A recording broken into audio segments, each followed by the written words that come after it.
Chers candidats au BEM, bonjour. Aujourd'hui, c'est notre dernière séance. Nous accueillons 2 candidats au brevet comme toi. Il s'agit de Nour Bouayed et de Haddad Abdelkarim du CEM Omar Lara de Bouzarea. Tu vas t'entraîner avec eux à résoudre une épreuve type. Ensuite, pour te familiariser avec l'épreuve, nous allons te la présenter globalement pour t'informer sur tous ces aspects. Et puis, nous traiterons une épreuve avec eux de façon méthodique. Commençons par la présentation de l'épreuve. Voici l'épreuve du BEM 2012. Observez-la, comment se présente-t-elle?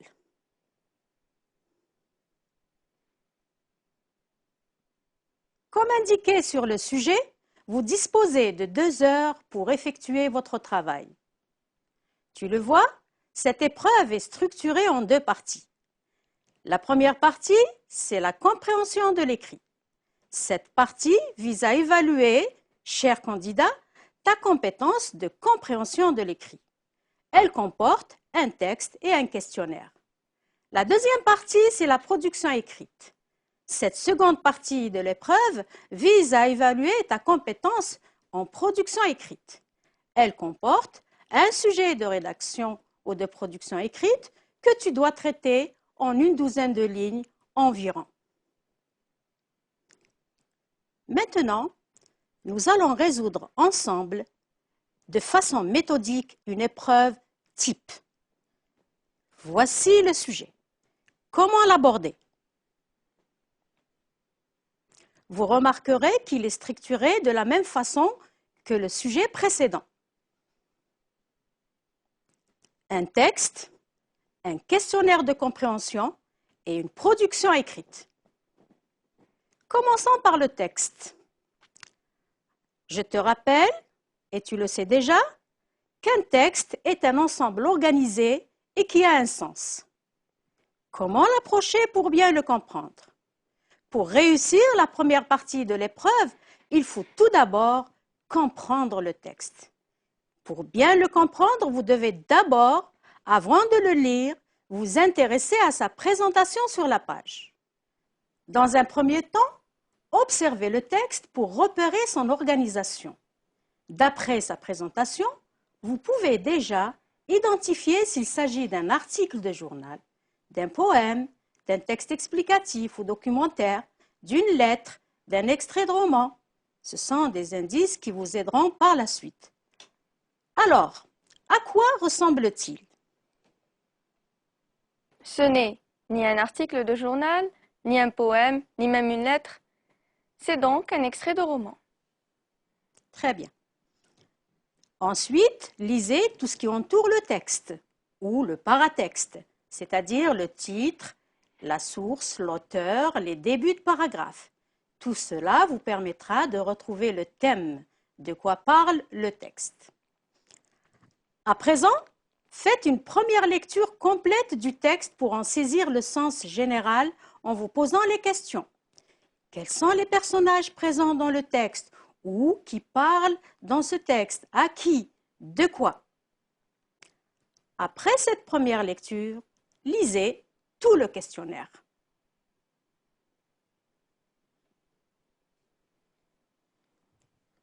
Faites ensuite une deuxième lecture du texte crayon en main.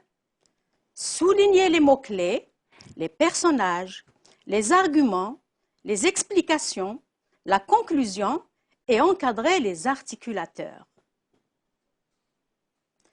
Dans ce texte, on raconte, on décrit, on explique ou on argumente.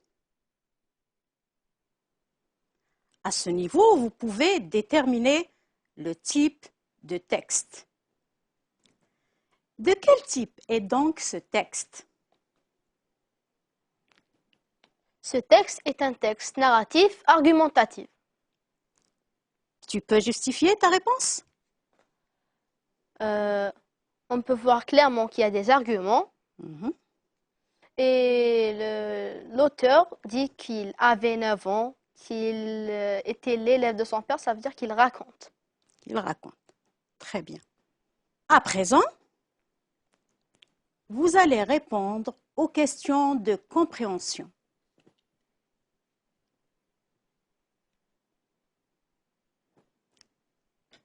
Quelques conseils. Quelle démarche pour bien répondre aux questions? Pour comprendre une question, vous devez lire attentivement le verbe de consigne. C'est lui qui vous indique ce que vous devez faire, la tâche que vous devez accomplir.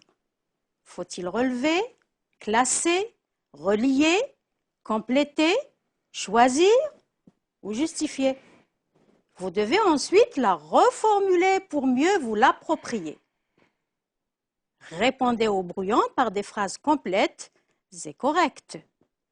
Relisez avant de recopier soigneusement vos réponses. Commençons par la première question. Krim, veux-tu lire la première question, ensuite la reformuler, puis y répondre? Je veux bien. Question numéro 1. Dans ce texte, le narrateur est A. La mère, B. Le père, C. L'enfant. Choisis la bonne réponse. Relève un indice qui justifie ta réponse. Je dois choisir parmi ces 3 possibilités de réponse le narrateur de ce texte et justifier ma réponse d'après le texte. Mhm. Le narrateur de ce texte est l'enfant. Justification. J'avais 9 ans et j'étais l'élève de mon père. Ce qui veut dire qu'il parle de lui-même et qu'il avait 9 ans parce que... Oui, Et comme il avait 9 ans, c'est un enfant. très bien. Mais qu'est-ce qui justifie que c'est lui qui parle? Le pronom personnel, je. Très bien. Il n'y a pas un autre indice?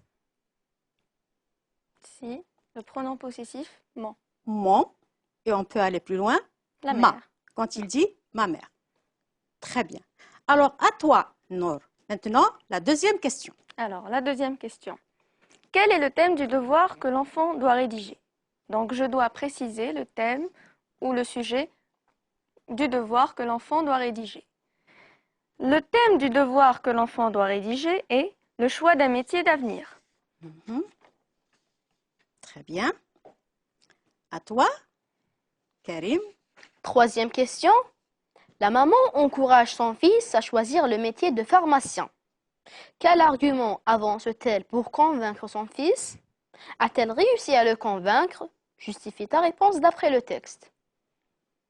Que dois-tu faire? Alors, je dois relever l'argument que la mère a avancé pour convaincre son fils de devenir pharmacien, Oui, dire si elle a réussi à le convaincre, tout en justifiant ma réponse d'après le texte. très bien. Vas-y. La maman encourage son fils à choisir le métier de pharmacien. L'argument pour convaincre son fils est tu aurais une blouse blanche, un magasin propre. Non, elle n'a pas réussi à le convaincre parce qu'il a dit cet avenir ne me plaît pas, cela serait santé l'éther et la maladie. Tu as souri? Je Ouais, peux comprendre pourquoi? parce que c'est pas très convaincant, je suis du même avis que l'enfant. C'est-à-dire, qu'est-ce qui ne te convainc pas? Une blouse blanche et un magasin propre, c'est pas une raison pour choisir un métier. Je suis tout à fait d'accord avec toi. À toi, Nour. Question numéro 4. Finalement, quel métier l'enfant choisit-il de décrire et pourquoi? Ici, je dois dire quel métier l'enfant choisit finalement de décrire et justifier ma réponse. Finalement, l'enfant choisit de décrire le métier d'instituteur. C'est un métier qu'il connaissait bien, car son père était instituteur. Très bien. À toi. Question numéro 5. Relève dans le texte 2 synonymes du mot métier. Je dois trouver dans le texte 2 mots qui ont le même sens ou de sens proche que le mot métier. Mhm. On emploi Oui, et fonction. très bien. Il n'y en a pas d'autres, non? Si, j'en ai trouvé 2. Oui, Carrière et profession. très bien. Alors, à toi, Nour. 6e question. L'expression « un emploi honorable » signifie un emploi passionnant, un emploi fatigant ou un emploi digne. Je dois choisir parmi ces 3 expressions laquelle est équivalente à l'expression donnée, c'est-à-dire un emploi honorable. Oui, Alors, honorable renvoie à l'honneur, synonyme de dignité, et non Mm. de fatigue ni de passion. oui, Donc, un emploi honorable signifie un emploi digne. très bien. Oui, alors à toi. 7e question. Ma mère m'ordonna de décrire les avantages d'un métier. Remplace le mot souligné par un autre de sens contraire. Oui, Je dois remplacer le mot avantage par son antonyme, ou ce qui veut dire un mot de sens opposé. oui, Ma mère m'ordonna de décrire les inconvénients d'un métier. très bien. Oui, alors, à 8e toi. question. Ma mère m'ordonna de décrire les avantages d'un métier que je connaissais bien. Réécris cette phrase au discours direct. Donc, je dois réécrire cette phrase au discours direct en tenant compte, bien sûr, de la ponctuation et de la concordance des temps. Ce qui donnera « Ma mère m'ordonna, : j'ouvre les guillemets, décris les avantages d'un métier que tu connais bien. » Je ferme les guillemets. Pourquoi tu mets l'impératif décrit? Parce que au discours indirect, le verbe décrire est précédé de la préposition de, ce Il qui est, marque l'impératif, après ce le qui verbe marque, de parole. il est donc à l'infinitif au discours indirect. Très bien. À toi. Question numéro 9. Ma mère n'aime pas le métier de chauffeur de locomotive. Il comporte des risques d'accident et trop de linge à laver. Relie ces 2 phrases à l'aide de l'articulateur logique choisi dans la liste suivante. Mhm, Mais, pour, car, quand et si. mhm. Je dois choisir parmi ces 5 articulateurs logiques un pour relier les 2 phrases données. L'articulateur logique que je choisis est l'articulateur car, parce que les 2 phrases expriment le rapport logique de cause. Ma mère n'aime pas le métier de chauffeur de locomotive car il comporte des risques d'accident et trop de linge à laver. Donc la cause, c'est la 2e phrase. Oui. Très bien. À toi. 10e question. Alors, tu n'as encore rien écrit, mais réfléchis donc. Tu as bien une idée. Quelle sorte de carrière voudrais-tu avoir? Réécris cette phrase en remplaçant le pronom personnel tu par le pronom personnel vous. Donc, je dois réécrire cette phrase en remplaçant le pronom personnel de la 2e personne du singulier tu par le pronom personnel de la 2e personne du pluriel vous, mais je dois bien sûr garder les mêmes temps et les mêmes modes, ce qui donnera « Alors, vous n'avez encore rien écrit, mais réfléchissez donc. Vous avez bien une idée. Quelle sorte de carrière voudriez-vous avoir ?» Très bien. Donc tu as apporté des changements. Oui. Alors, au niveau des verbes, Oui, vous n'avez, qui était précédemment tu n'as, oui, réfléchissez, qui était précédemment réfléchi, oui. et voudriez-vous, qui était avant voudrais-tu. Très bien. D'accord. À toi. On a terminé le questionnaire. On passe à la production écrite. Passons donc maintenant à la production écrite. Lisons le sujet. Quelle démarche adopter pour produire à l'écrit? Pour réussir cette 2e partie, vous devez lire le sujet attentivement et le reformuler pour éviter de faire un hors-sujet. Il faudra ensuite l'analyser en soulignant les mots-clés. On peut vous demander de donner une suite au texte de départ, de justifier un choix, d'argumenter à travers un dialogue, une lettre, une description. Le thème et les caractéristiques du texte que vous devez produire sont précisés dans la consigne. Quel est le thème de ce texte? Le thème du texte qu'on doit rédiger est le métier ou le choix du métier de l'avenir. Très bien. Quel type de texte devez-vous produire? Ça sera un texte argumentatif. Combien d'arguments devez-vous donner? 3 arguments. 3 arguments. Très bien. Qu'est-ce qu'on vous demande de plus? D'illustrer les arguments par des exemples ou des explications. Ou des explications. Très bien. Vous remarquerez que le sujet de production écrite s'appuie sur le texte de la première partie. Quel temps allez-vous utiliser dans votre production?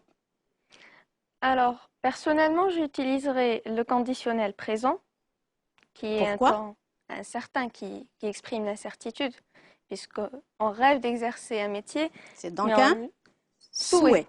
Mhm.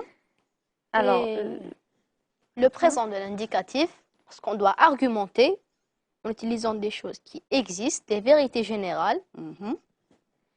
Ou alors, le futur simple. pourquoi pas, le futur simple. Très bien. Revenons à la démarche. Pour produire à l'écrit, vous devez lire le sujet attentivement et le reformuler pour éviter de faire un hors-sujet. Vous devez l'analyser en soulignant les mots-clés. Vous devez travailler au brouillon. Vous devez noter toutes les idées qui vous viennent en tête. Vous devez les organiser en gardant les plus pertinentes. Vous devez également rédiger le plan de votre production. Et vous devez corriger les fautes d'orthographe et de rédaction, par exemple les accords, la ponctuation, les majuscules, les répétitions. Recopiez ensuite soigneusement votre production sur la copie d'examen. Vous devez relire une dernière fois avant de la remettre, car vous pouvez oublier un mot en recopiant ou laisser passer une faute d'orthographe. Organisez bien votre production selon le schéma qui s'affiche sur votre écran. Alors ce schéma, vous le voyez, il y a les 3 parties, l'introduction, le développement et la conclusion. Vous l'avez fait en 4e année. Vous avez également chaque partie qui commence par un alinéa et puis vous avez un saut de ligne entre les 3 grandes parties. Ceci est donc la mise en page de votre production que vous devez respecter. Passons maintenant au plan de la production. Ton texte devra comporter 3 parties bien distinctes. Voici le plan de ta production.